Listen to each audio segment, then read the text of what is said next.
Olá! Hoje a gente vai mergulhar numa disputa fascinante no mundo da análise de dados.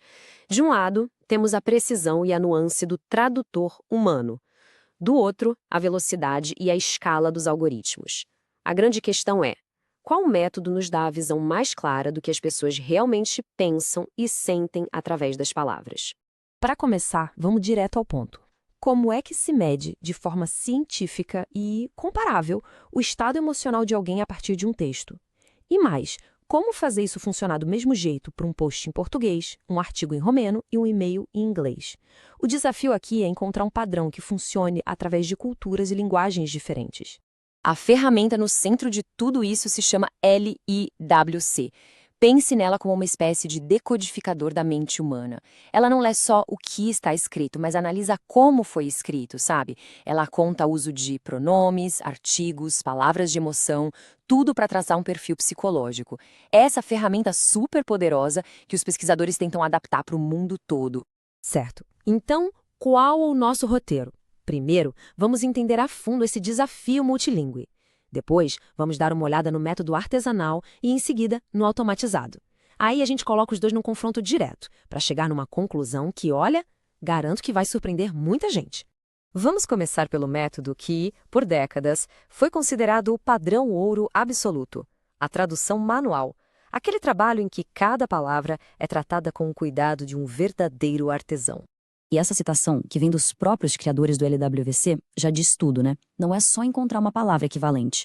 É uma tarefa monumental de recriar um mapa psicológico que funcione dentro de uma nova realidade cultural e gramatical. O processo em si é um trabalho de Hércules. Envolve uma equipe de especialistas dedicados por, no mínimo, um ano inteiro. E eles não estão só traduzindo, eles estão adaptando, testando, validando cada categoria para ter certeza de que a ferramenta vai manter a sua precisão psicológica no novo idioma. E claro, todo esse esforço tem recompensas bem claras. A sensibilidade cultural da tradução manual é simplesmente imbatível. É o único método que consegue entender o peso de uma palavra como saudade, o navegar pelas complexidades da ironia e do sarcasmo, onde o contexto é tudo. Nisso, o cérebro humano ainda sai na frente. Mas toda essa arte tem um preço altíssimo: tempo e recursos. E foi justamente essa necessidade de escala e velocidade que abriu caminho para um novo competidor. Vamos agora à ascensão da máquina. Bom, no mundo automatizado, existem basicamente dois caminhos. O mais antigo é tentar traduzir o dicionário do LIWC, palavra por palavra, para o português, por exemplo. Mas a abordagem mais nova, e que soa meio estranha, é fazer o oposto. Pegar o texto em português, traduzir para inglês com uma máquina e só depois analisar com o LIWC original. Parece esquisito, né? Mas a lógica por trás é brilhante. A chave está no motor do LWC. A análise dele se baseia muito em palavras de função, tipo pronomes, preposições, artigos e emoções básicas. E são exatamente essas as palavras que as ferramentas modernas de tradução, como o Google Tradutor, conseguem converter com uma precisão altíssima. Agora que a gente já conhece os dois competidores, chegou a hora de colocar eles frente a frente. Vamos ver onde cada um brilha e onde cada um tropeça. E aqui o cenário fica bem claro. O método artesanal é lento, caríssimo, mas imbatível na compreensão do contexto. A máquina é o oposto, rápida, barata e perfeita para analisar milhões de textos, mas completamente cega para nuances. O ponto crucial talvez seja a consistência. Cada tradução manual cria uma ferramenta um pouquinho diferente, o que dificulta comparar resultados entre países. A máquina, por outro lado, usa sempre o mesmo padrão, o LIWC original em inglês. Claro, a máquina não é perfeita, longe disso. A precisão não é 100%. Estudos mostram que ainda existem erros, seja na escolha de uma palavra errada ou em construções que, apesar de gramaticalmente corretas, são meio artificiais.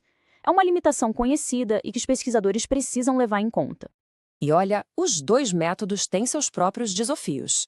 No lado manual, o risco é criar ferramentas que não são totalmente comparáveis entre si. A versão romena, por exemplo, ficou 7 vezes maior que a original. Isso muda a sensibilidade da análise. Já a máquina pode criar um outro efeito, o de achatar as ricas nuances de uma cultura, ao padronizar a linguagem de acordo com os dados em que foi treinada. Com tudo isso na mesa, chegamos ao momento da verdade. Depois de pesar os prós e os contras, qual abordagem leva melhor? A resposta não é tão óbvia quanto parece. E aqui está o grande plot twist. Para o tipo de pesquisa que busca padrões em grandes volumes de dados, aquela abordagem de traduzir o texto para o inglês e usar a ferramenta original se mostrou não apenas viável, mas estatisticamente mais robusta e confiável. Isso vai totalmente contra a nossa intuição de que o trabalho manual é sempre superior. E por que isso é tão transformador? Porque, de repente, as portas se abrem para estudos globais numa escala que antes era simplesmente impossível. Pesquisadores de qualquer lugar do mundo agora têm acesso a uma ferramenta poderosa e padronizada, economizando anos de trabalho e rios de dinheiro. A ciência se torna mais rápida, mais barata e mais global. O que nos leva a uma reflexão final.